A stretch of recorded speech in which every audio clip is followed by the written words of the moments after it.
Attack. It feels like I've been talking to myself again, but it's the only way you're ever gonna learn. You look back and it's all in the past. I'm dwelling on the thoughts I cannot say to you. If I don't say the words, then maybe it's not true. It feels alright. Good evening, welcome to NUFC Matters with me, stevewraith. It's Friday night, it's the three Amigos, and we're joined by the Lion King.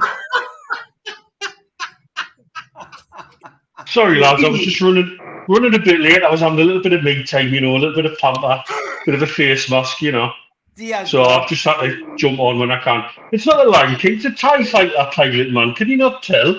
Do I not look Star Warsy enough? You never know what you're going to tune into on this show, folks. And we've had the resurrection of Steve Hastie's hair. How many people he fooled last week by just tying his hair? It's an absolute classic. Keith's sitting in an unknown location. I'm gonna let Keith. Maybe he'll be able to pull the blind up a little bit later. And he's got the new top on. Keith, that's a Bobby Dazzler. That's all embroidered up on the shoulder and everything, man. I tell you what. Sent us in the post of a gift if someone doesn't want to be named. Thanks very much. Really appreciate it. Kitted out. He is, man. Fantastic, great stuff. Well, as always, plenty to talk about, but half an hour less because me, Steve Hastie, and Keith are meeting in the Toon. I have a couple of bevies with John from QTech before the game kicks off. Atlanta tonight, of course. Looking forward to that. So 6:30 finish tonight. Apologies for you if things are a little rushed tonight. As always, we're going to start off with a couple of debates. You can chuck some stuff at us in the chat if you want as well. This is one that I didn't forget last week. We just didn't have time to cram it in. And I wanted to start with something a bit different before we get into the last week's events. The Chronicle ran this, and I mean, Bully, who's a good pal of mine, scored at Wembley for Dunstan when we won the FA Trophy. The Chronicle there said, if fit, is Callum Wilson in the same bracket as Alan Shearer, Supermac and Ward Jackie? Now, Buddy's opinion was, if you're asking this question, you shouldn't really be involved with football in any capacity. You're thick as mince. So, FA Vars winner Bully, not FA Trophy, FA Vars winner Bully gave his opinion. Keith, what's your opinion? If fit, is Callum Wilson as good as Alan Shearer?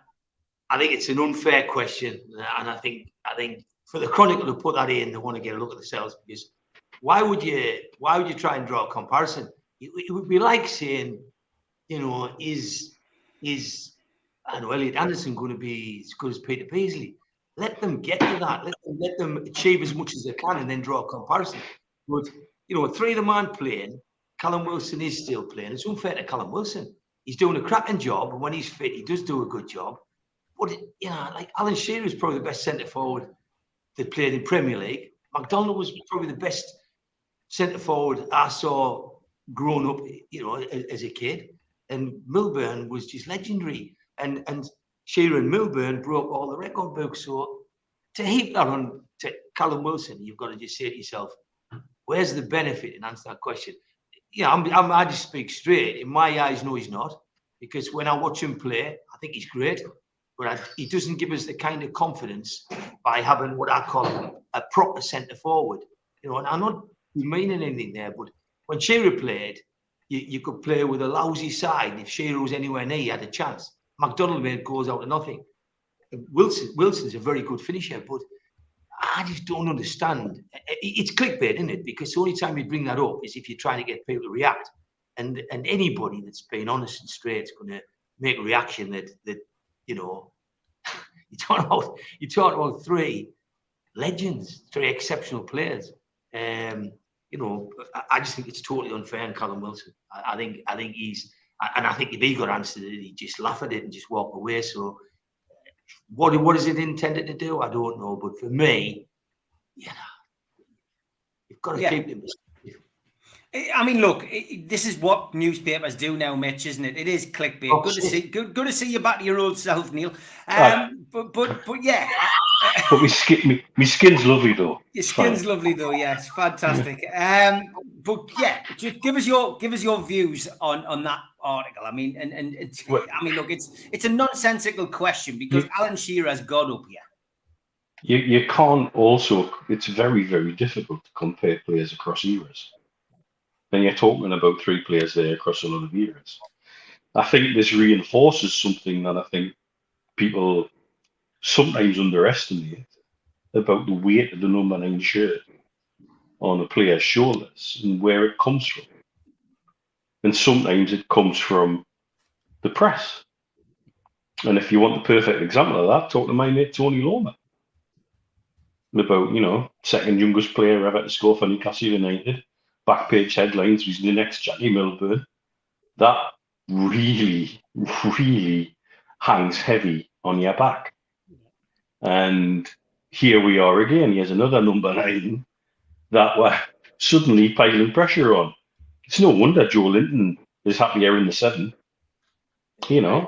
It's really difficult. And you know what? We get blamed for that. But that's not us. That's not the fans. But now to do with the fans. That's now the local press again, and it's super difficult to compare players across eras, and you go around and ask everybody who your world's best ever 11 is, and then you get into these long debates about, well, should you have this one in and should you have that one in? But you always end up comparing apples and pears. Callum Wilson, if we were to get another 2 full fit seasons out of him, he has the potential to be written down in stone because we know his goals to games ratio is very, very good in this side. And he's a threat. He's a constant threat. And if we can keep him fit, then maybe he's in 2 years' time. He could be talking about in the same kind of levels of them because he might actually be the next number 9 to lift a cup. Good point. And so then maybe we'll have that conversation. Maybe. But it's unfair on, like Keith says, it's really unfair on Callum Wilson to chuck that question around. Talk about putting pressure on a player before the season's even started. And again, we get the blame for that. The expectations of Newcastle fans. This is nothing to do with our expectations. It's everything to do with the local paper looking for a bit of clickbait. And it's infuriating to see that happening. I understand things are different at the Chronicle as part of the group they're in now, and their online presence is super important to them, and they need views, they need clicks, they need people passing through the site. But it really is a nonsense question. I think he's absolutely right in that respect. And I hope Liam doesn't start coming up with dog shit like that in his article. Well, we'll be on his case if he does. I would hope. Because at the end of the day, we don't need it because we already have so many unfair things chucked at us as a fan base. And there's another one, these expectations to say Callum Wilson's the next Alan Shearer. We haven't said anything of the sort. It's a bloody poll in the local paper, but that's the way it is, and we're kind of used to it now, and we're kind of used to that difficulty. But if he's the next number 9 to lift a trophy in a black and white shirt, let's have that conversation. Because he's then done something that Shearer and McDonald haven't done. He says he's sure it's light-hearted from the Chronicle. Steve Hasty, I'm sure it is light-hearted, but like Mitch says, it does put a little bit of pressure on because people tend not to read stories, they read the headlines. That's right. And this is what happens, isn't it, when the editor goes on holiday and they leave the work experience kid in charge, because that's what it appears, because that's how stupid it is. That's how absolutely ridiculous that they even bring in the question. Let's talk about when Callum Wilson's had 2 seasons, 3 seasons, and he scored 20 goals a season, and he suddenly get up into the 80 or 100 mark of goals for Newcastle United. Then we can have conversations like that. But until then, it's absolutely stupid. It does put pressure on. It does make us look like fools because some national press guy will pick up the results of it, and then he will go, on what Mitch was just saying, which is, oh, look what the fans are saying. That's what generates the next story as well. So absolutely crazy. And by the way, I mean, my heart's still pounding because I got a fright of my life there, Mitch, when you were, I thought I'd been taken over by some crazy Mexican WWE guy or something. Mr. backstage said, Mitch just said he's going to be late, so I bought a hook, line, sinker. But the answer to your question, Steve, from the panel is a new word for tonight: piss-potical. Piss-potical. I like it. In fact, that could be a T-shirt John just designed with Keith on. So have a think about that, John. I'm sure you'll be able to come up with something with a potty and Keith doing something into it. But we'll see. All good fun and all good money for the food bankers, of course. Chipper says, has Steve Hastie's long hair grown back already? Or is it a wig? Steve, you got me last week, like. I've never known as much interest in one man's haircut in all my life on things. I bought the story like last week. My missus says you've bullied him to get his haircut off.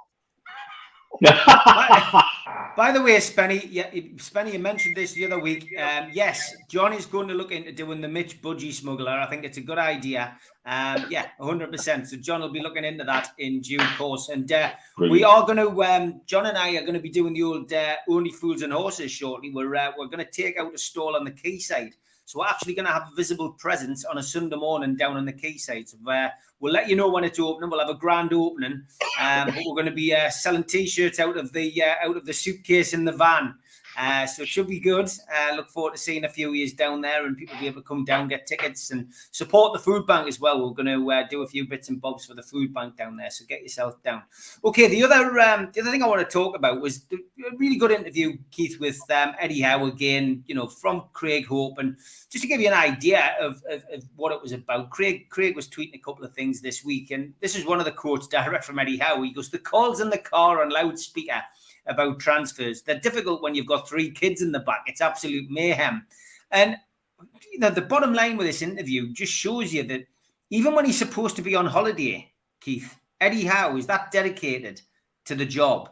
He just doesn't switch off. And I got to be honest, certainly in recent times, I can't remember a manager as dedicated as this man, probably in my time since Kevin Keegan, because Keegan was 24/7. Keegan, never left the ground until the training ground till late. He insisted the players sign every autograph when they were going out of Maiden Castle. I was there. You were probably there. We all saw it. This is the closest we have come in my lifetime to Kevin Keegan, and it shows through in every bit of PR and interviews that he does, mate. And it's great, isn't it? He's doing a great job so far. I think we all got told that Rafa did a lot of hours as well. And when Eddie Howe came in, there's a lot of people quick to say, "Well, I'll judge him with this, that, and the other." And let's say, and a lot of people condemned him. I mean, there's even calls at the start of the season, end of last season, saying, "I think we need to go for a big name manager." I mean, it's surreal, it's bizarre that people would think that, but that fella has come in, and good sources have said that he was being offered big names, people like Pogba and Neymar from PIF, and he hasn't taken it. He's just plodded away, and he's wanted to build that dressing room mentality on that he created last year. And to me, I think that in a lot of games, and especially against bottom half teams, I think the mentality we have with the goal. I think that what he's creating, and I think, and not just him, Tyndall, I think Jones, I think they're all part of this culture.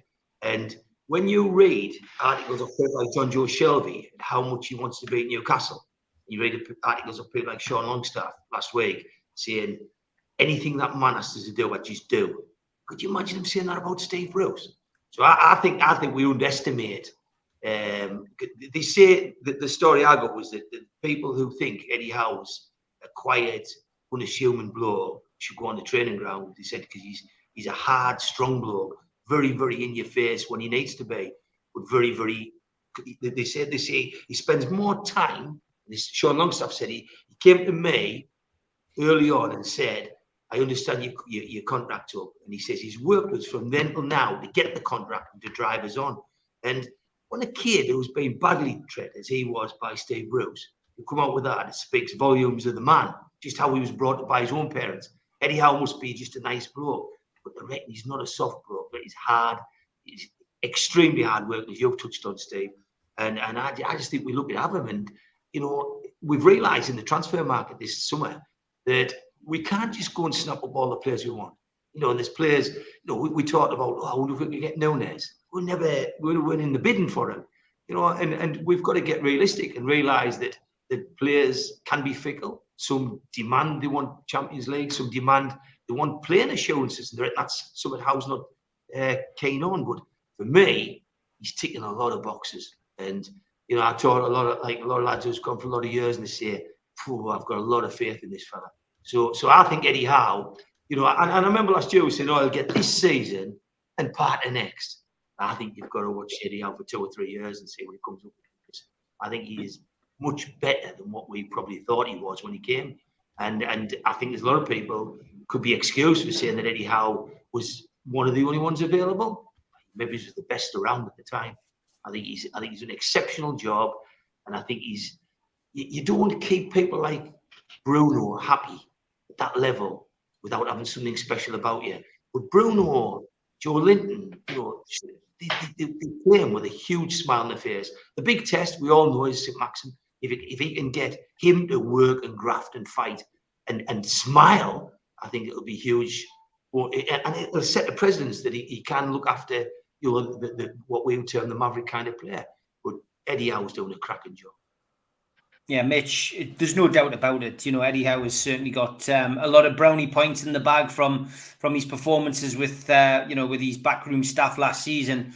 And, the feel-good factors there with a good pre-season. And, you know, we're all looking forward to a season for a change. From what I understand, we've got the most analytical manager we've ever had, full stop. Someone who's into detail, fine detail. If you look at what the players say they're told to look at and given from them. But also, I think we've got somebody who was a genuinely good man manager. And I think that's a God-given talent. I don't think that's something you can teach.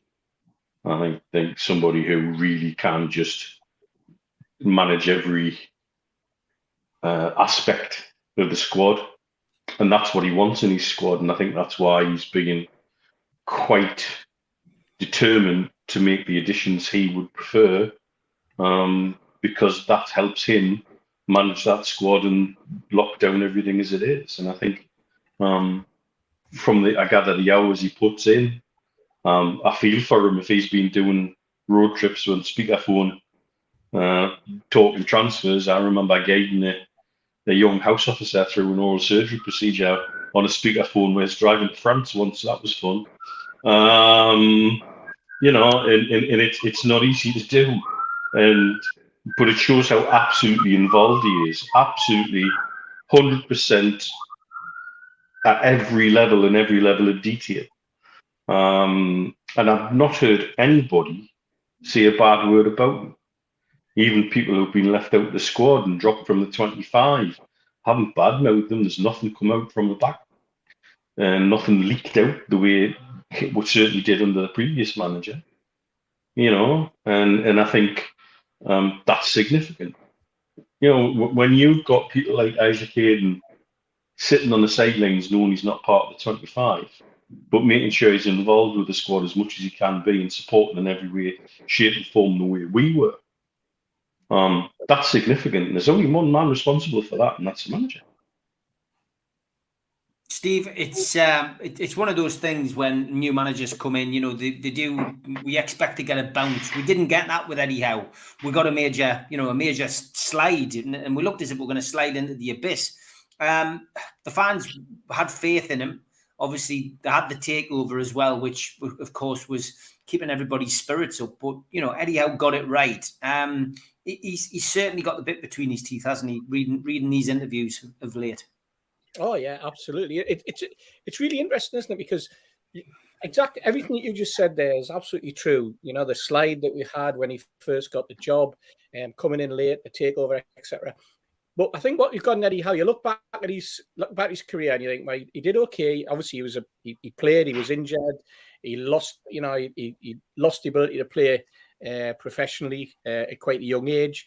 So he went into coaching and did relatively okay with Bournemouth. Then I think did he go to Burnley, and then things the sort of wheels seemed to come off a little bit there, whatever that was for. And then he got back to Bournemouth and he started that rebuilding process with them. Did tremendously well. But I think all the time he seemed to be in the background. He seemed to be, he was talked about, but he certainly didn't have the pressure that we had, that he has at Newcastle. Then coming here, and I think the takeover was the moment where Eddie Howe grew up. I think that's the point as a manager where he suddenly got the backing of people who went, you know what, we're bringing you in at this point. Don't worry about the first 10 games. We know that he went in those first 10 games, and he basically read the riot act to the squad, because let's face it, the way that they'd been performing in the previous few months was nothing short of disgusting. And their heads were down. They weren't professional at all in the way that they were performing, and then they weren't professional under him. And he read the riot act and he told them. And of course, I think the panic measure was very much hang on, we're playing for what is allegedly the richest club in the world now. We could be out on our ear come January. And I think once we got that over that cup game against Cambridge, where literally that looked like last chance saloon for an awful lot of them. From that moment onwards, it was as though Howe toughened up. And I've heard, various stories about what it's like now, the way that he is dealing with certain players, where he has that ability to put the arm around. He also has that ability to be hard as nails. He won't take anything from him. He's in charge now. It's not a case of he's on a honeymoon or anything like that, or the situation at the club is that his position's dodgy or anything like that. He's very much the man in charge.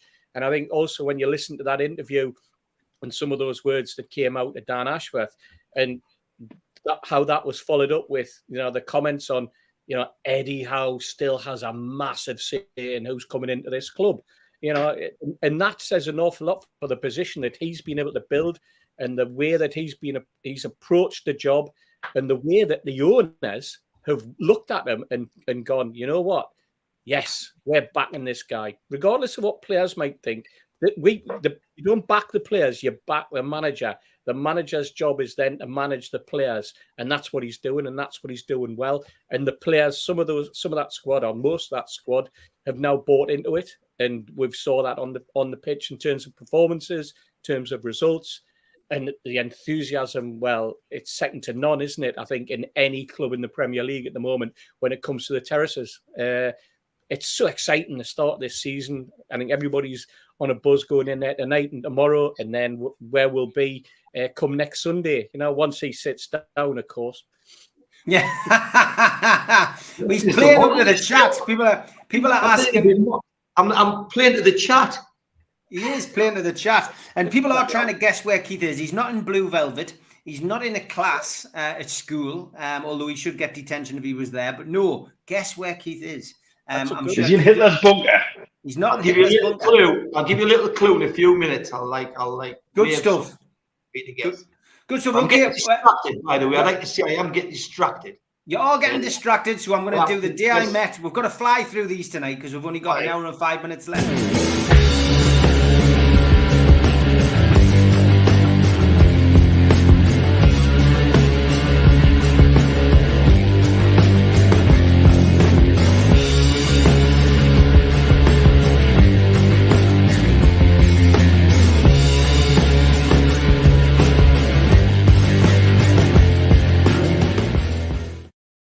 The day I met, where I asked you to send in photographs of you meeting players, managers, ex-players, ex-managers, or anybody to do with the club. And thank you to one of our regular viewers, Miss Mozza.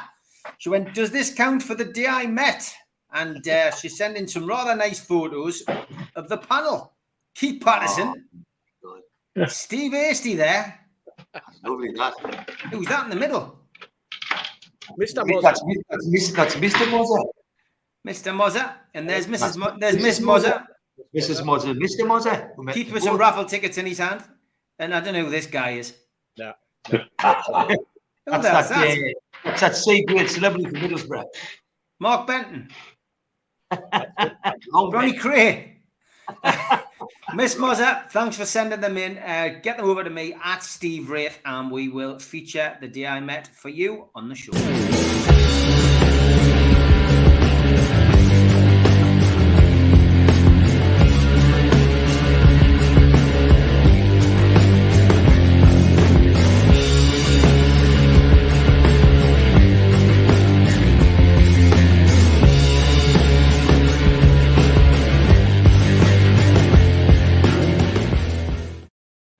As always, John from QTech has his monthly giveaway. His first clue was the 14th of April, 1926. His second clue was 146 appearances, 82 goals. This week's clue, 1953 to 1958, Colo. So, write that down. And the fourth and final clue will be given next week with a question.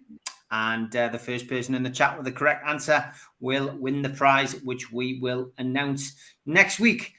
You've got about 45 minutes to bid on the Warrington Minge t-shirt for the food bank. No Minge this week. We haven't got time. But yes, the Warrington Minge signed t-shirt is up for grabs.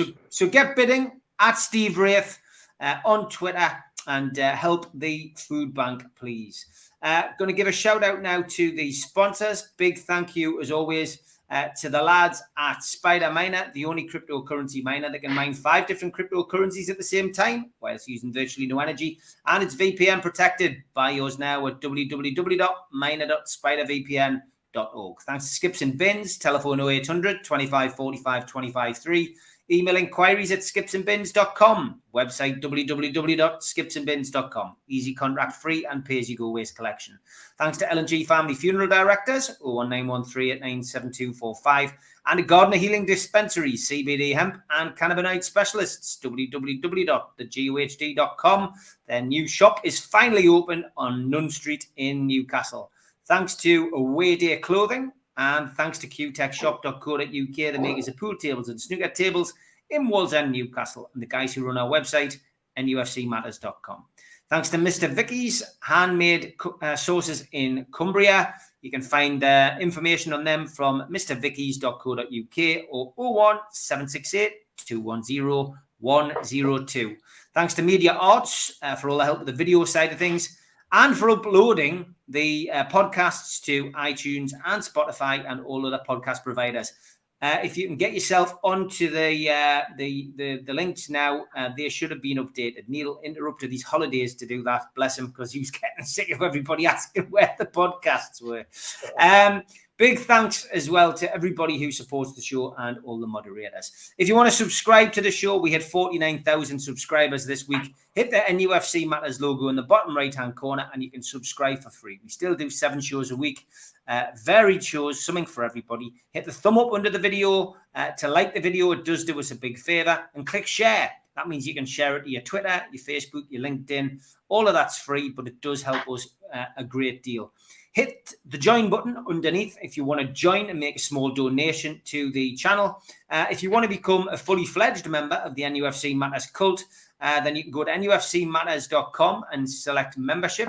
Pay £25. It's a one-off fee. Or you can put your smartphone over the QR code. It'll take you straight there. What do you get for your £25? You get a cup, a pen, a membership card, and a scarf, and an entry into the monthly draw.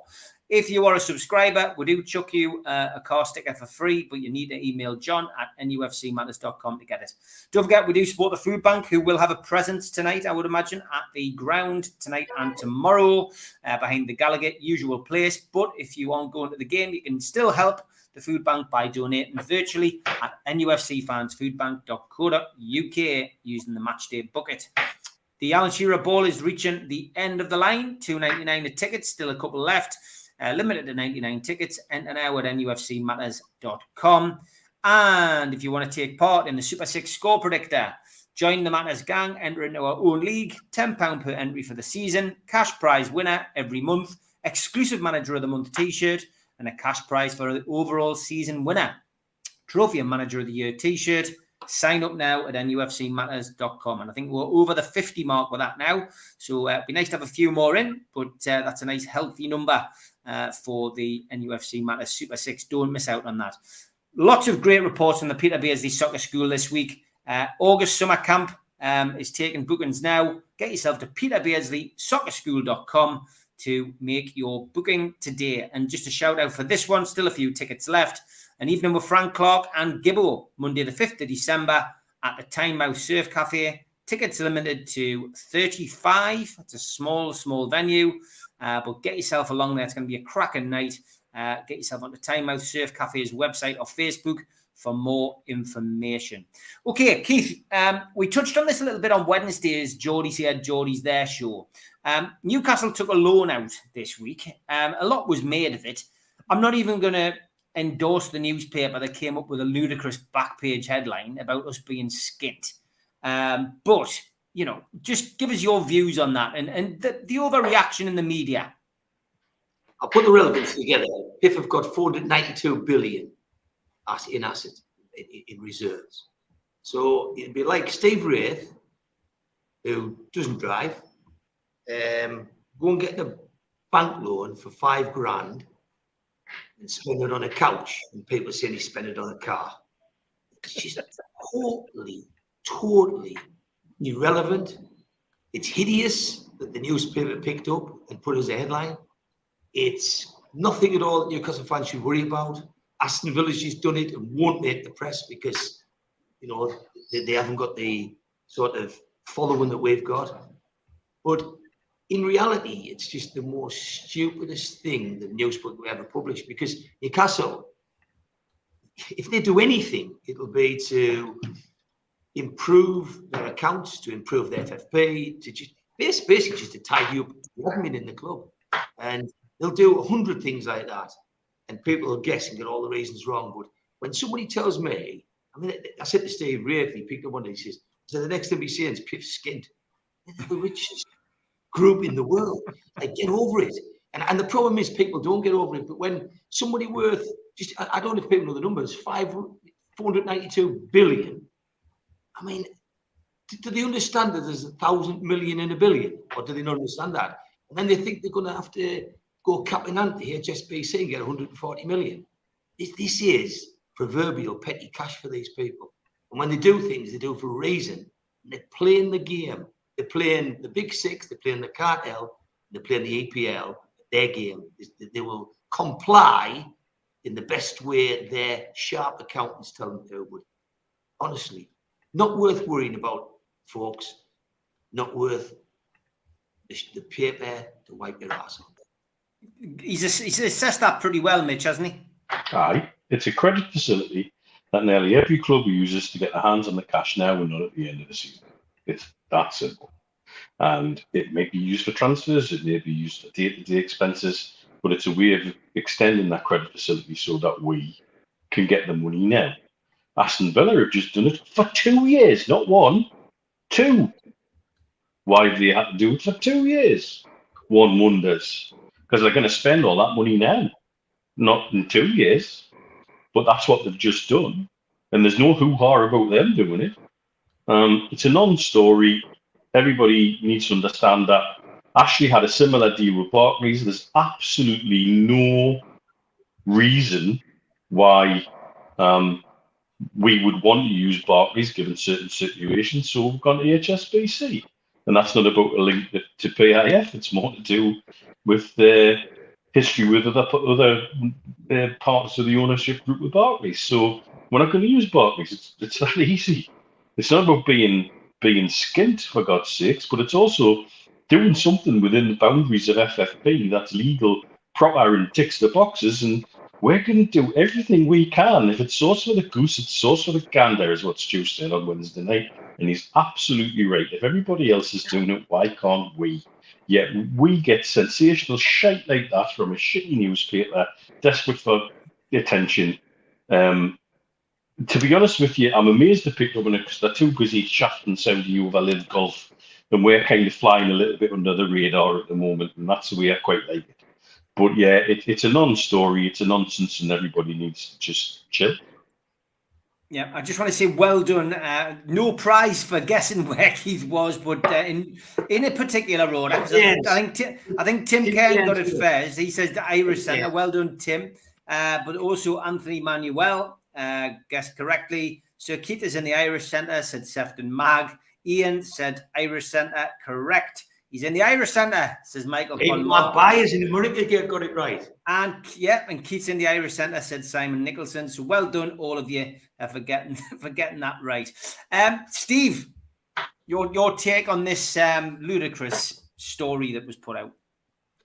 Just like the Chronicle one, isn't it? Another example of the YTS kid, the work experience kid, while the editor's on holiday during the summer. Simple as that. Ridiculous story. As soon as you started the second paragraph and you saw it, and you got it actually quoted where as being a club worth £498 billion, and you just went, "What the hell?" I cannot wait for the accounts to come out. When the accounts come out next year, that newspaper is going to have to go, "Oh, what happened to the £197 billion or whatever it is?" It's crazy, absolutely crazy. It's just again pathetic written word from people who I was going to say should know better, but actually don't know better. And these people actually went to university to get jobs, to get a degree in journalism, to start writing for national newspapers. And you know what? They need to take the owners of those papers. Well, they're not much better themselves, but they need to take a cold, hard look at some of the people they employ, because quite frankly, they just produce absolute garbage. And there are also some guys working who have been working in that industry for a long time who are not much better, to be perfectly honest. Yeah, I would agree. Enough said on that. The better. Time for Tweet of the Week.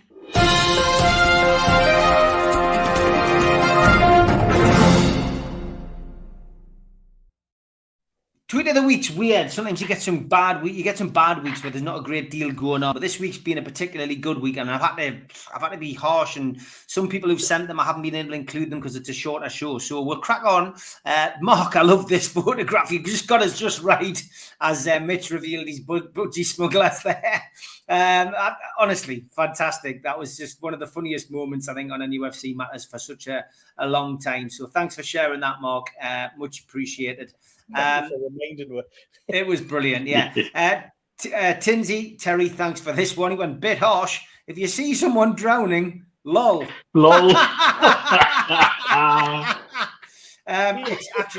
It's actually Keith Patterson, I think, with his skinny arms, putting his hands out of the water. I think that's what it is. But thanks for that. Brilliant. Yeah, it does look like it's saying lol. The Mackhams, we love laughing at them. There's been a big splurge of these the last couple of weeks. This is from a Bradford fan. Sunderland fans were singing "They're massive" and "Stand up if you hate the Mags." Now they're steaming out 10 minutes early, losing 2-0 to Bradford. Cheers for coming, fellas. I know, they've had a bad pre-season, haven't they? Got beat through a Hartlepool. Have you seen what's upset them today? No. They've given a loan signing the number 9 shirt. Oh, this is all matters of hell on. It's a classic. Well, this was a classic as well, and that one never gets old. Wayne Bennett, Accrington Stanley, who were they? Exactly. Just ask Sunderland. Another bad result for them in the pre-season. This one, of course, never gets ready to go message board. If you ever get a chance to go on, it's well worth a visit. Anyone wearing a Sunderland top in Newcastle Airport will wind them right up. You kind of wear that now, you're like, it's not allowed, like. But honestly, they're obsessed. They're genuinely obsessed. In fact, who the hell has message boards anymore? Newcastle had the best one years ago, Skunkers, didn't they, Mitch? Probably one of the best, most savage ones ever. There's some of the former Mackhams who used to get in Skunkers still turn up on ready to go, or as we used to call it, on the buses, because it was just chaos. It is, yeah, but well worth having a look on there. And if you hate me, get yourself on there. There's plenty of content for you. Danny Wharton sits on the ball. Travel update. There's only one Stadium of Light, and it's nowhere near Pallion. Thanks to Zara for that one. Classic Zara. Zara was quite late with that tweet, but I did squeeze a few of them in. Steve Hasty was up to a good one this week. The Eusebio Cup would have been a right hassle getting it back through customs anyway without the necessary paperwork and custom declarations. Good one, that, mate. You know I like to share these kind of things with you. So Daffy Duck and Elmer Fudd break into a distillery. Daffy turns to Elmer and says, "Is this whiskey?" Elmer says, "Yes, but not as whiskey as woman a bank." I don't know who sent me that, but thanks for sending us it. Sometimes people send us them, I save them, and then I forget who sent us it. You know, I like me photos from yesteryear. Football Retro Plus shared this one of Peter With. He never gets the credit he should have had, Peter With. You know, he was a cracking player, cracking striker before my time. But I have seen some wonderful footage of With over the years. You're mine, sadly, but he was excellent. What a player! What a player! People were wanting to know who to direct their attention to with regards to the shabby outlay by Castoria. This was shared by Colin this week. The head of delivery, Benny from Crossroads. Word he's in charge of sewing the collars, I've heard. Like. Say no more. George Cook on the strip said these lucky buggers at the cricket have already received their new Newcastle home shirts, and I'm still waiting for mine. So, yeah, that was a good picture. Thanks for sharing that, George. Nick says, can't wait to see Steve Bruce wearing these on Saturday. the new Greg's footwear. And this one from Wayne Bennett. He says, harsh but to the point. Yeah. Clearly, somebody not thinking about what comes from these kind of signs. Thank you for this, Paul. Quality bit of reading by the pool. Pavel, never far from me thoughts. Nice to see the book still makes it around the globe and people enjoy it. Bill Scott did a cracking job with Pavel's book, and it's great to see that it's still being read. Heat wave coming again next week, folks. Don't end up like this bloke. You only went to put the wheelie bin out and look at the clip of him. And just a little bit of heat advice. Doctors are warning people not to put frozen potatoes in their anus. Oh, right. Why? I don't know. We can maybe come to Dr. Neil on that shortly. We're going to ask Prince William about it, maybe. I don't know. We could. And we're also saying this man who hasn't stopped farting after eating ham roll 5 years ago sues for £200,000. A man whose life has been plagued by relentless farts since eating a ham roll is suing the stall that sold it to him for $200,000. I didn't read any more of the story. The headline was bad enough. But, you know, this is the kind of thing we're seeing in the paper. Ian Hull sent us this one. He says, this is the one time that Jesus turned water into Jack Daniels. And this one from Richard Keys. I didn't realise Gabby Abonglaho was on the radio. His broadcasting career is obviously as insignificant as his playing career. Described to me today by a Villa staff member as the most unprofessional he'd ever worked with. Appearances 351, goals 76. Is he still at Watford? Now, I've got to be honest, I sat on my phone waiting for the reply. The reply was brilliant. And we did get it. Where is it? Here it is. Oh, no, it's not. Where is it? I've got it somewhere. Don't tell us I've deleted it. I have got a reply. I've got a reply to my lads. I've seen the reply. It's outstanding. Send us the reply. But I have got the reply, and the reply was absolutely superb. So I'll keep you on 10 out. It must have been deleted off the system. Follow that up with Ian Hull's message that he sent us on this one. The Beastie Boys are releasing a 5-part anthology. Parts A through D are free. You have to fight for the right to part E. Love that one. And this one, not a tweet, but a post from a friend of mine on Facebook who also supports Newcastle. This has to be included for Tweet of the Week, though, for good reasons, guys. And bear with us here. He says, I phoned Heart FM today to enter their mystery prize competition. The presenter answered and said, congratulations for being our caller. But you need to answer the following question to win our mystery prize. Okay, that's fabulous, I said with delight. So the presenter then says it's a geography question. Well, I've got a degree in geography from Oxford. So I proudly replied.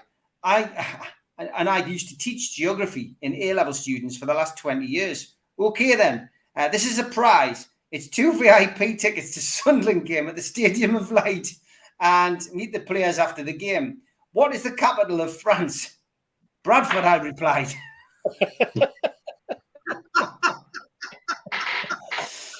Very good. Have I got news for you? Is another one from Zara. After announcing massive profits, energy bosses admit that they have some difficult decisions to make, as Ferraris are nice, but Bentleys are more practical. And Steve, this one, what's up? Thanks, mate. David Dring sent me this one, and this was quite a good one. He says, Miguel Almiron has scored more goals in pre-season than 100 million golden boy Jack Grealish has in his entire career. Which, but I just don't think that's a surprise at all to anybody. This one was very, very good as well. I had this one very close to being tweet of the week. So if Shearer is still in charge of loans, he's done great with the HSBC mind, which obviously was what we were talking about a little bit earlier on. And this one was the winning one from Toon Pools. I understand NUFC have changed energy supply to Octopus Energy as they were offering £61 cash back. It's thought that this will go straight into Eddie's transfer kitty. Bear with us now. I am going to transfer this tweet that Keith sent us. I've got it now. I just need to load it on the system. Bear with us. So this was Gabia Bonglaho's reply to that from that one from Richard Keys. Got to bear with us. Where is it? There it is. Basically, he's just said that he's a twat and he's going to answer it.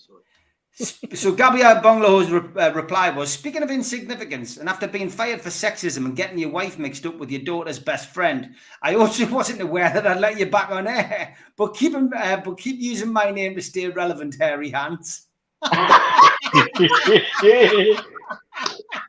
And that's actually worked out well because that really deserves to be tweet of the week. Fantastic stuff. Some great tweets there. Thanks for sending us them. Keep them coming in to me at Steve Wraith or send them to NCSL 8092 at Old Etonian or the Geordie Dentist on Twitter.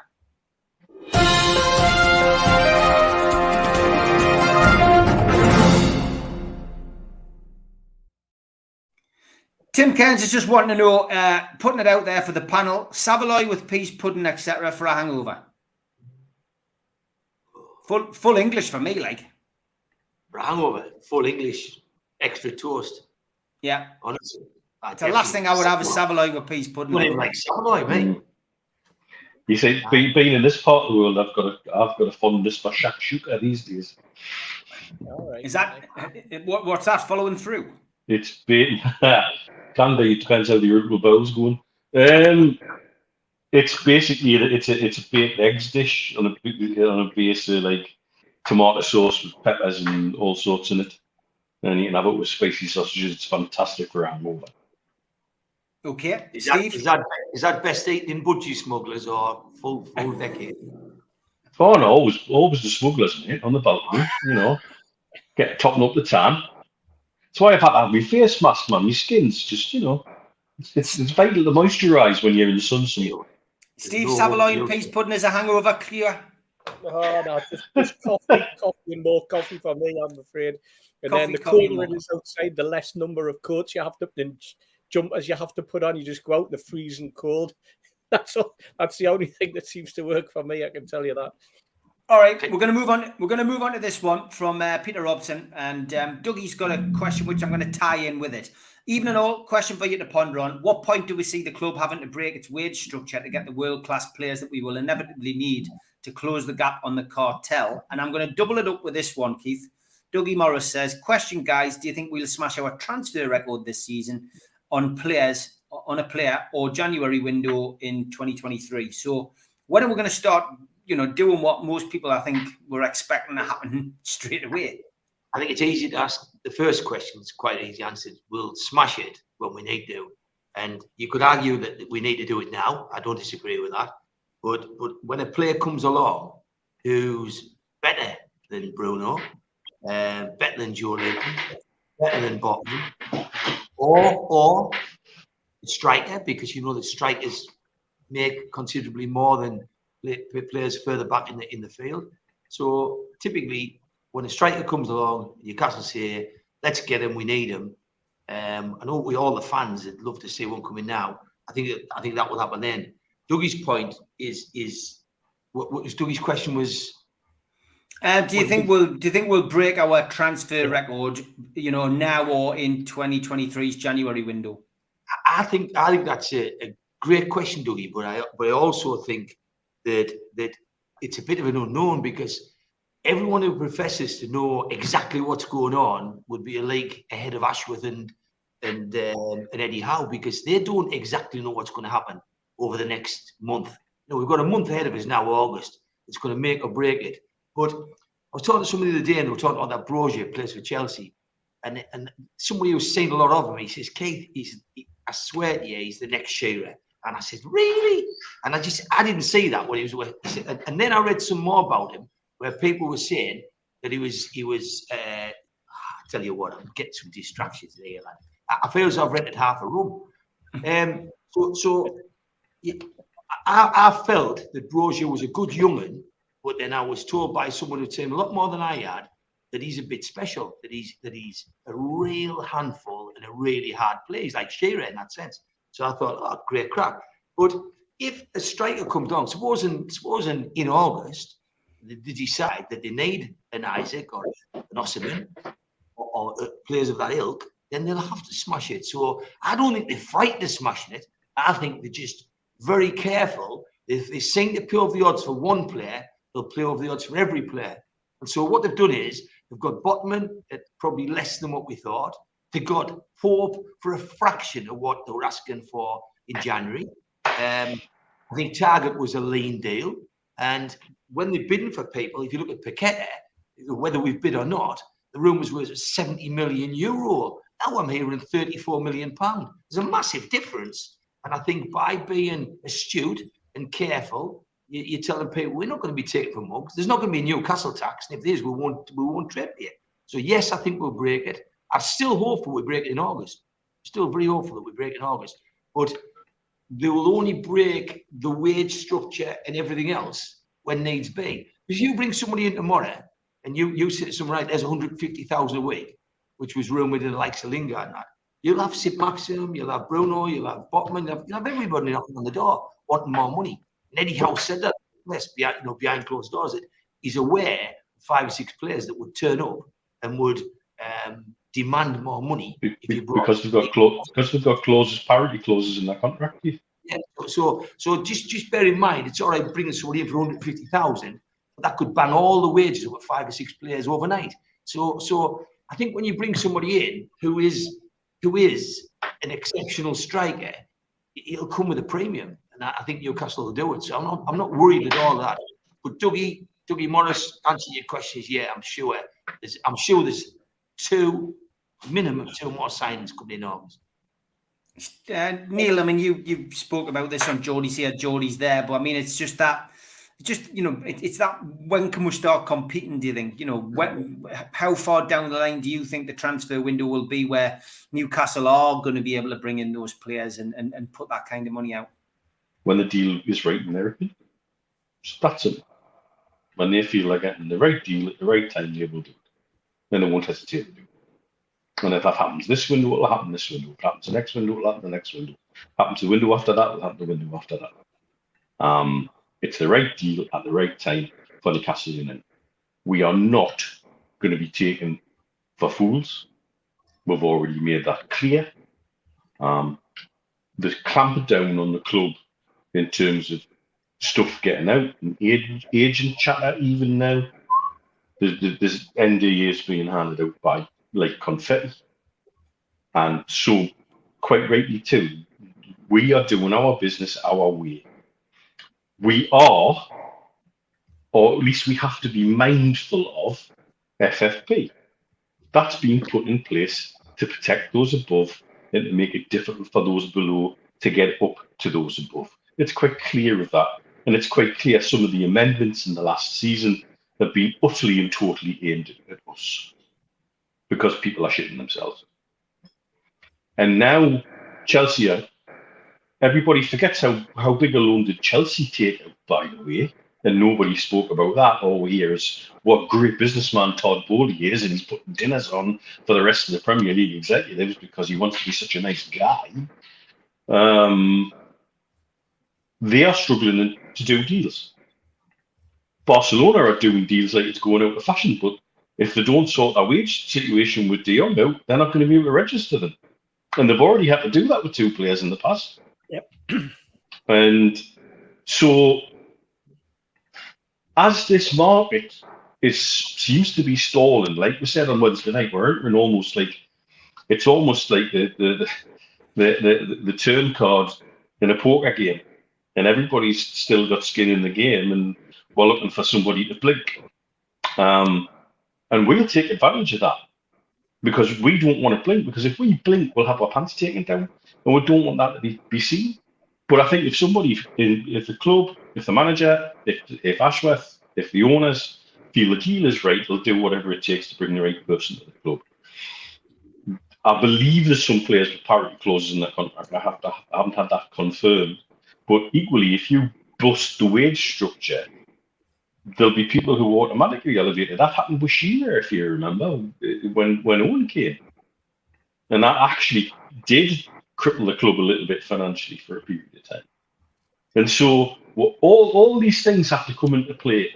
And it's a delicate balance, but equally, we're being active. We're being far more active than people are aware. And things will happen when they happen. And if it brings records and if it brings wage structure busting transfers, so be it, if it's the right deal for Newcastle. Steve, your thoughts on this topic? It's a one I'm sure we'll cover again, but it's the question's being asked tonight. It'll happen when Eddie Howe allows it to happen. When Eddie Howe finds a player that he wants, the club will go out and get him. But until Eddie Howe says, that's who I want, and then they find out the price, then it'll not happen. In the same way as that's why when he was offered Pogba, he said no. When he was offered Neymar, he said no, didn't want them.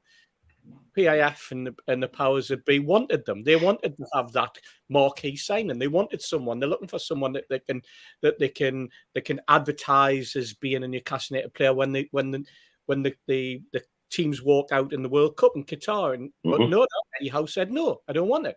I don't want those players. They are not the players for me. So now him, Dan Ashworth, the new chief executive, when he comes in, they're going to be sitting around the table. And when they spot someone, and Eddie Howe said, that is the man I want for my squad. Remember, this is Eddie Howe's squad. This is his squad at 25. This is a player who's going to elevate the team into the next level, a player who's going to fit in, etc., etc. And if Eddie Howe's identified him and he happens to be a player that's going to break the wage structure, then Newcastle will break it. Until then, we don't need to worry about wage structures. We don't need to worry about transfer fees and going and making it the most, the record transfer. That'll happen at some time in the future. And I couldn't care less whether we'll pay £10 million for a player or £100 million for a player. I just want a player who can elevate our club and to take our club to the next level and score goals or defend properly or make great saves.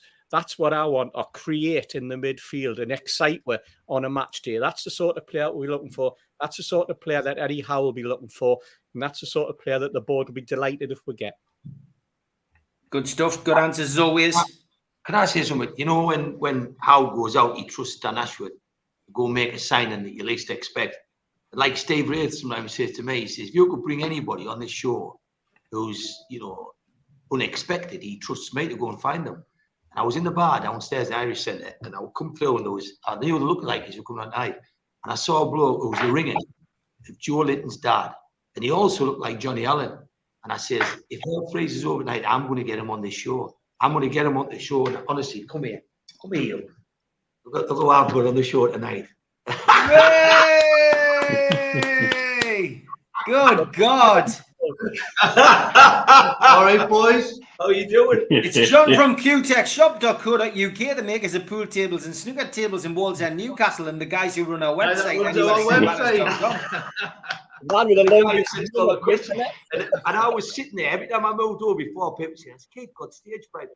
Now I kept moving over, going, how are you now? And he's going, no. And he said, how many times have you tried to get him on here, Steve? Lots of times, but he's a man of disguise. He doesn't like to show his face. It's better than what I was thinking, mate. But tonight, though, he's coming here like a one-armed bandit, and he's playing at the Peter Beardsley soccer schools. And he played. Listen to this story. He played yesterday at the soccer schools, and Beardsley phoned him up and said to him, "Where do you used to play at, John?" I went, "Oh no." So Beardsley's actually acknowledged that Johnny Allen's a canny footballer. Oh, dude, we're never going to live this down, are we? we're done now. Good. So we'll have something tomorrow on Mick Lowe's show, 10 o'clock in the morning. We've got a Just Giving page to do it. I can't do it tonight. I haven't got enough time. Got that much to cram in, but I'll got a couple of pictures from down there. And yeah, well done, John. It's been a great week, hasn't it? The Peter Beardsley Soccer School, and a lot more to come in August.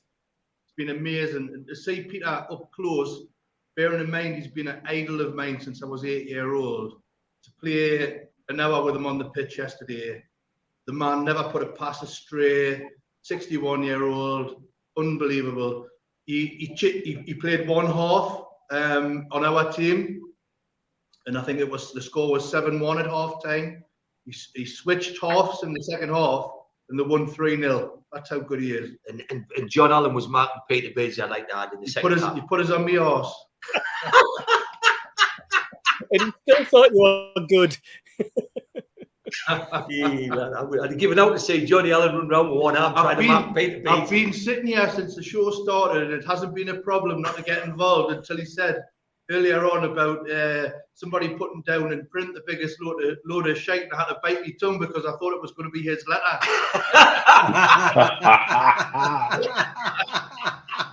What a classic. Right, okay. We've got a lot to get through. Time for two lookalikes.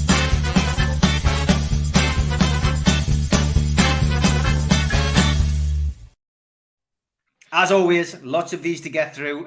This one was from Albert. He got in early with Mitch sent to the little boys' room after the matters expose. Looking well, Mitch. This one was from Gemma. She went, how do I enter two lookalikey? If you know, you know. She's got us down as a bit of a Joe Linton. I just need a bit of hair, Gemma. That's all Johnny Allen. Johnny Allen. Definitely Johnny Allen. This one from Stephen Kennedy says, go on, Mr. Hasey. Never too late to train for a new job. Good on you. There he is on the pool. And this one as well from Steve Kennedy. He says, Steve Hasty in the midlife crisis. Note the short hair, Steve. That's where it's all come from. Yeah, but son. This is from Dan. He says, two lookalikey on holiday in Florida. So the Steve Hasty Zoltar machine, like the one from the film Big, seems he's granting wishes now.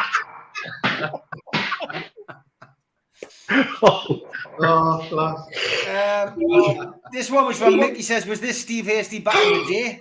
That's Kenny Burns. Kenny Burns is just saying more like me last week.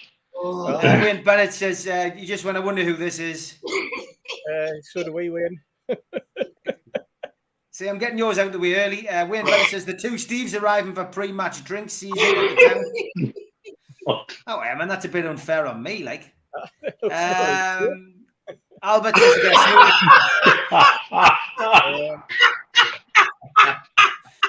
But the good thing is he hasn't superimposed your face on it, Steve. One for next week. Sorry, says Mark Byers. That was just because of your short haircut. Anybody with a short haircut, he's just stuck them all together. And this one was from Albert. Stephen Stew celebrating the new haircut. Got you. Brilliant. And this one was from Lisa. Sorry, Steve, but with a new haircut, I just see Jimmy White with a different colour. Fortunately not. Jimmy White. This one was from Kenny Ranson. He said, I want to see Tears for Fears tonight, or as we know him, Steve Hasty. See that one. I'll give him that one. Well done, Kenny. Ugly Camel. I don't know what that is. I don't know why it's on here. But apparently that is weird. There you are. That is weird. From Colin Wilson, Wurzel Gummidge.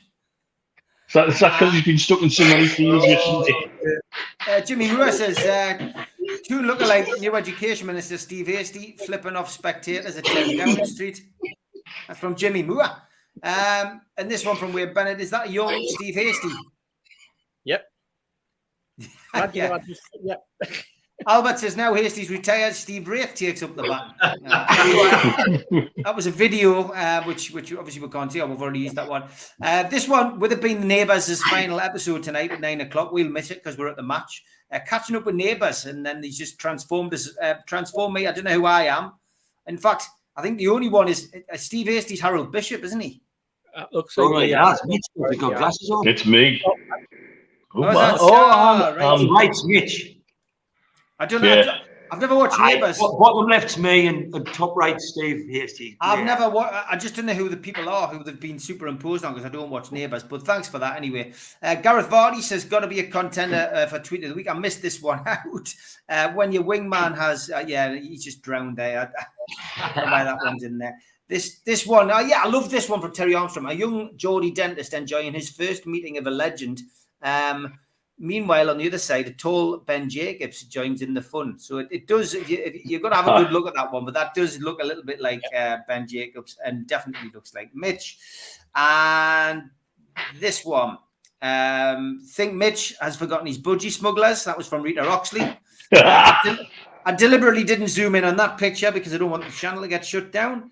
And this one from Rocky 2, never knew Dan Burn and Ryan Fraser's wives played for Belgium. This one, nice to see Alex Ferguson in the crowd watching Benfica. Do you think he's looking to become Eddie's understudy? Possibly. Not bad. They're starting to get better though. Here we go. This one, when Ross Gregory's not doing his journalism, he's mixing paints at B&Q or Q&B. This one was Airline Drama. Member of the Madness kicks off at Leo. This one, that is uncannily like Mitch. And that was from Stuart Ranson. He says, one for the Friday lookalike. He's Cockney Mitch getting told his flight's being cancelled. Cockney Mitch. He's got a proper look of you. And coming up to the winners, this one, Rocky Toon. Lookalike, Samantha off original Bewitched. And Amanda, can she wiggle her nose and get us a striker? Very good. And this one from James, I always thought Amanda Staveley looked a bit like Zoe Wanamaker. I don't think that's... It should comb the hair differently, maybe. This one was from Lee Lookalike, and they're both Irish, so I get double points. Kieran Clark and the Irish guy YouTuber. And this one was from Daniel. He says, there's a lookalike if ever I've seen one. Funny thing is, he's a Geordie fishing off Whitley Bay. He thinks that's me. So, it's not me, but it looks like me, but it's not. Nasri, the Man City midfielder, and his lookalike, Michael McIntyre from Tom Dixon. Yeah, see that. And this one from him as well, Ribery and the Hunchback of Notre Dame. He's looking wrong with that, mate. I hope he doesn't watch the show.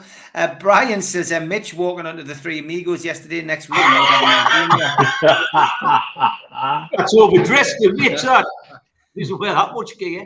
Coming in at number 2 was this one, Mr. Magoo and Keith. Not me. Mr. Magoo. Yeah, my candlesticks. And a winner had to be this one. Oh, fantastic. Thanks for that, Mark. Keep them coming in and keep them coming in. There's some great lookalikes. Fantastic. Basically, have you noticed how he hasn't laughed as much because I'm here? Because I'll whack him. Because he's threatened us twice, mate. Keep them coming in. Send them to me or the lads on Twitter.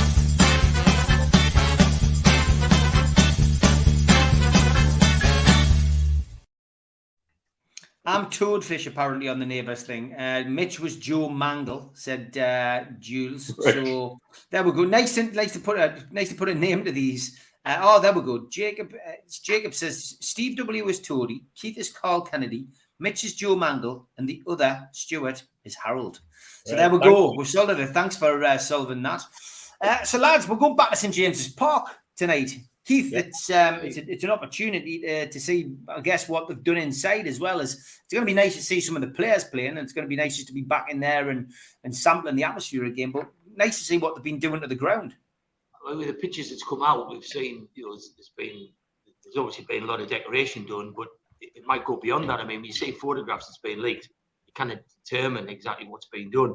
But talking to people that live close to the ground, they're saying that throughout the close season, there's been tradesmen's vans there day after day. It's been they say a lot of money spent. I don't think it'll just be a lick of paint. I think there'll be new signage. I think there'll be a lot. There was a lot of repairs needed, and I think that'll be done. But we're on about going over early to have a look tonight. So my boss tells us here. Bad and cheap. What I would like to do now is professionally hand you over to John Allen. because he'll give a review of what he thinks is going to get St James Park tonight. You're on. Shut up, you talk. I'm just chatting. Mitch, you're going to have to wait another week, but are you looking forward to getting over here to see the looking forward to getting on that. Looking forward to getting on that flight on Wednesday. Should be good. I'm meeting Stu in the airport, and Andy and his family are coming over as well. So there'll be a gang of one on the plane together. And yeah, I'm really, really, really looking forward to it. And look, it's quite clear. One of the things under the Ashley reign, the lack of care of the club went down to the fixtures, fittings, and the decor and the general disrepair the ground was sliding into. And to have somebody who wants to make it look better, wants to make it function better, that's part of having owners that care. And that's, the essence of what we've talked about for, thick end of 13 years, about having an owner who actually give a damn. And so for you guys getting in there tonight to see what lies ahead, it might even be the finished article quite yet. There might be work still to do with a couple of weeks to go, or with a week to go. We're finishing this pre-season at home with 2 fantastic games, a couple of good run-outs for the squad, having a look at formations and players against a better standard and a better quality and ramping it up. That's the way to do it. And I hope the atmosphere tonight is bouncing. I'm headed back to Goodfellas after this. I'm going to try and get them on the telly because I think I found a channel that they've got that it's on. So I think we'll be able to tune in over here. And I'm looking forward to it myself. And I can't wait for that flight next Wednesday. I'm really, after the week I've had this week, I'm well ready for it. Steve, obviously we're going to be meeting up in the next half an hour, but the food bank's going to be up there for the first time this season. How important is it that people pop up to the food bank tonight and tomorrow? It's very important, Steve. I mean, everybody knows the way things have been going in society since the turn of the year, really, and we also know the marvellous generosity of Newcastle fans during the last season, and the generosity of Jamie Rubin, who doubled everything that was put in. Obviously, it's been difficult during the close season, but we're back with a presence tonight and tomorrow, and then obviously the big game, the start of the season proper next Sunday. The generosity of Newcastle fans cannot be questioned, quite frankly, and it's astounded us from the very first day that we stood there in the freezing cold on a February night, thinking we'd do this for one game. And it's now, this will be the 7th season that there's been a presence on Strawberry Place. The one thing we are struggling for, by the way, are collectors. If anyone wants to come along and wants to collect, wants to shake the bucket, wants to stand there and just be part of it for an hour and a half before kickoff, got a little bit of time to spare, they're more than welcome to join us. You just got to turn up, speak to either myself or more importantly, speak to John McCurry from the food bank and Bill Corkin, who's obviously always a permanent presence there as well. You sign a little bit of paper that gives you the bucket number. We know where you're pointing, where you can stand, and you can feel as though you want to be part of it. Then you're more than welcome to join.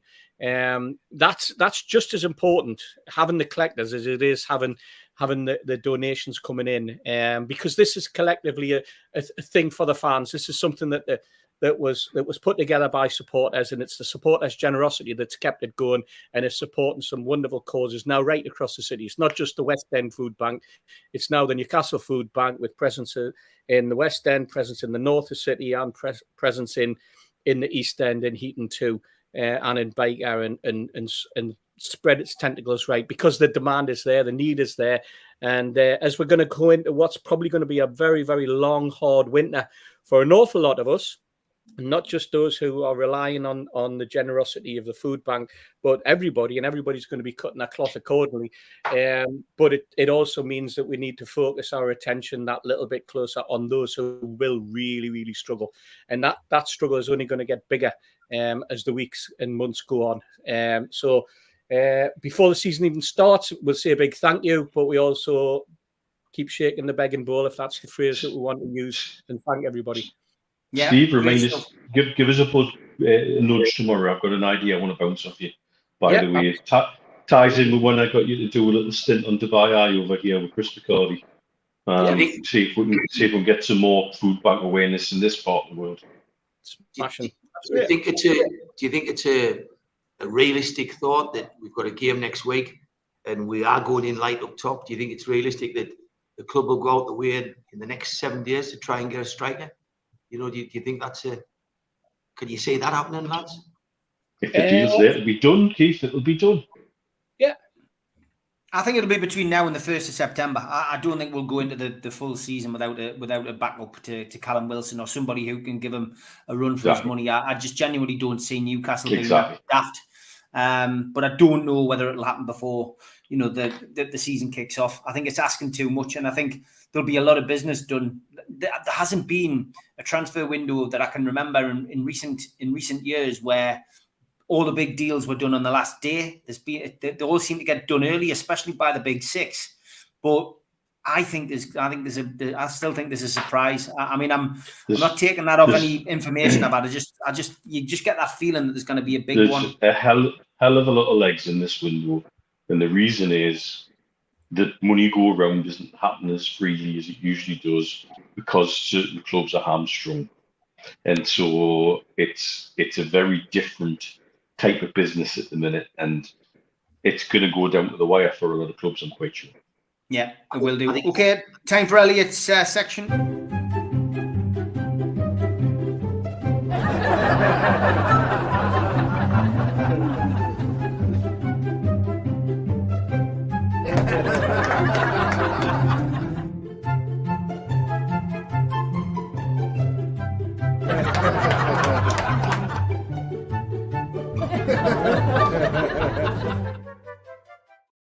Good luck, Elliot. He's playing in a tournament this weekend. Let's hope he gets through to the later stages. He's through to round 2 anyway. This is his joke this week. I helped my neighbour this morning and she said to me, I could marry you. I couldn't believe it. You do something nice for someone and they threaten to ruin your life in return. That's his best joke in ages, that, mate. Well, I just thought I'd use that one because me and Steve and me mother and father-in-law all had wedding anniversaries this week, so it just seemed the most appropriate joke to crack from Elliot. But good luck to him. We're going to have him on the show soon. He's going to come on and do his dream team, so you'll get a chance to hear from the man himself. And been lining some up because, as you all know, I like to have a week off at some point, and I don't like to leave you all disappointed by not having any shows on NUFC Matters platform. So I've already recorded a couple of those. Those were the days with George. I've just done this one today, Lee Clark's NUFC Dream Team, which is going to be an absolute belter. I did that today. What a cracking team he's picked. But no, just good to catch up with Lee. We also had a little chat today about how Bobby's doing down at Liverpool, although it pains me to even think that he's pulling on the red of Liverpool and not pulling on the black and white of Newcastle. It should never have happened, that. But obviously the takeover just came too late to keep a hold of him. I've done another one as well with this guy, Dan Stiles. I worked with him on a couple of films, but it's a cracking interview with a top movie and fight stunt coordinator from idfight.com. So keep an eye out for that one as well. For those of you who are interested in the true crime stuff, and I've done an interview with a guy, which I'm going to put out at 9 o'clock tomorrow night. And that really is something which I grimaced at a little bit when I was introduced to this guy. It's a guy called Mark Austin, and he basically read a book 20 odd years ago now by this man, Dennis Nielsen, and he wrote to him, and he became friends with him. He ended up releasing the book History of a Drowning Boy. That's on at 9 o'clock tomorrow night. Well worth a listen, and it'll be uploaded as a podcast as well to iTunes, Spotify, and the rest. So keep an eye out for them. Okay, let's talk about this guy, Cornier, Keith, and John. 17.2 million, I think it is, the release clause for this guy. Lots of talk tonight about Newcastle potentially putting that bid in and getting that release clause exercised. What's your thoughts on that, lads? Would you like to see Cornier at Newcastle? Yes, I would. I think he's a good player. So I think the squad needs thickening out. So definitely bring as many good players in as possible. He's better than what we've got. Can't see any reason why not. I think he's. When you say players like him, you look at them. He looks decent, but you've got to remember when a good player plays in a bad team, for him to even look decent, it means he's a cut above because he's getting passes short. He's not getting put through gaps like he should do. And I think it's often a good way to recruit somebody when you get a player who's playing well in a lousy side that gets relegated. It speaks a volume that the heads don't go down and that they keep working. So for me, I think it's a no-brainer. The kind of money they're talking about. Any player that can establish themselves as a player in the Premier League under 20 million in this day and age is a bargain. If you think and could well become a good player, like say Lewis was 14, 15 million. But any player you buy, you're going to spend that kind of money. You're not. If you can get an attacking player for 17 million, it's peanuts in this day and age. But again, if he comes in, it'll be competing with the likes of Anderson and people like that. And it'll be great to see some of the homegrown players come through. But I think we light up top. I think we're still short of a central midfield player. Like an upgrade with better legs than Shelby. I think we want the centre forward and they want a right winger. So yeah, I'd take him. Mitch? I think it would be a signing we could blow a trumpet about. And he wouldn't cost a lot of brass. And you could pick a lower quality player for a lot more money. Other brass instruments are available. Yeah, you're picking Burnley's pocket there, aren't you? Aye, exactly. No, you know what? I wouldn't be unhappy with him. I think he did stand out in that Burnley side and seems to cover all the left-hand side and potentially up front. And in a couple of games I watched, he looked really, really dangerous, to be fair, particularly against Everton. And so it shows he can do it. He can do it at the top flight. Wouldn't be out of place. I wouldn't be unhappy with it. Wouldn't be unhappy with it at all. Steve? Yeah, well, he reminds me of that Edward who was at Crystal Palace, who was it Celtic? Came down, scored 2 goals, and came on as a substitute, scored 2 goals, and then did absolutely nothing after that. He reminds me of that sort of player. I don't know why. I just have this feeling that's what he is. I would be more looking towards like a Paqueta type player who could come in and play that behind the front two, and maybe be that point of a diamond, if you like, in a midfield three that we've got, and him sitting at the top with maybe one of the 2 strikers there. I'm interested in this business about a left winger and about how we've been looking for left-sided players, and I'm in that conundrum at the minute about whether we're looking at a left-sided so we can play ASM because he likes to cut in and play him on the right, or whether we're looking for a replacement. I find this a fascinating little juxtaposition that's being played out in various quarters, and I'm not hearing much more about it, but I just have this feeling, and I'm hearing little snippets about it. So that's got me interested. Stu might have a couple of updates for you on Wednesday. I'm sure he will, because if anyone's going to know, then it's going to be some of the contacts that Stewie's got.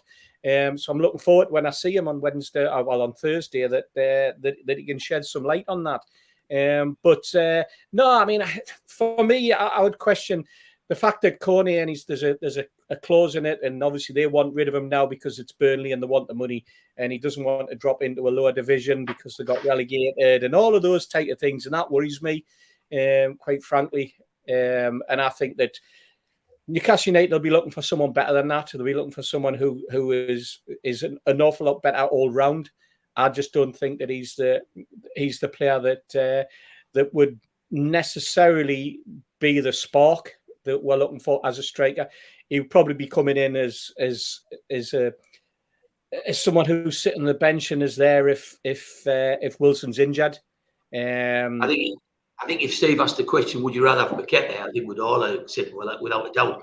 In fairness, I agree with you, Steve. Yeah, but I'm looking at it more from like the shape of the team and the style of football. I get it. We're playing a lot faster. You know, everything that we're picked up on in from what we're hearing about is what's been going on in the training camps and the style of football they're playing, the speed in which they're playing, the ferocity in the tackling and such like. They're playing very much on the front foot. He might be that dynamic little player that could come in and be the man who could be at the end of some of that.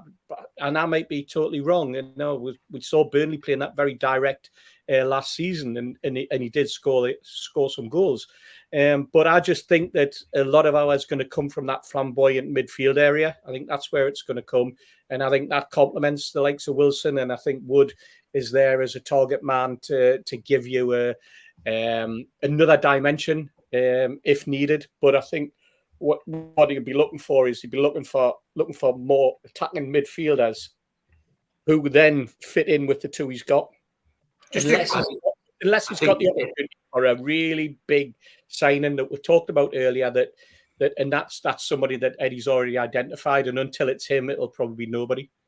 Just a quick insight, lads, into this Newcastle World. Liam Kennedy's paper has just put these photographs out of inside the ground, just to give you a little idea of some of the sections and some of the work that they've put in. And I've kept the best two photos last time, and just an idea of just a bit of paint. What a difference a lick of paint does on stairs. And people might think we're getting a bit overexcited, but then when you see stuff like this, you know, that is just a tribute to Pavel Srnicek and the old goalkeeper top that Pavel used to have. I mean, there's just a proper feel-good factor around the club these days. But thanks for sending them in from Newcastle World. Good to see that's happening. Jacob Hall, I will announce this. Is Metro line between St James's and Time Out is closed until after tomorrow's game. Metro tickets and passes can be used on 11 bus services. Jacob, thanks for that. Very important. Right. One more thing to do, because obviously we've got to get off for the match, and that is Julie's favourite part.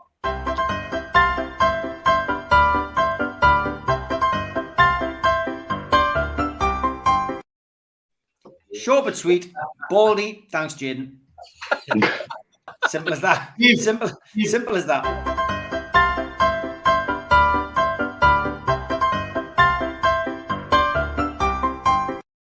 Okay, we've had no bids on Minge. A tenner will get you it. The T-shirt, a tenner, signed by Warrington, and it'll be the only one done. So make sure you get it. Get in quick. The first person to bid £10 on there will have it. So the £10 will go to the food bank.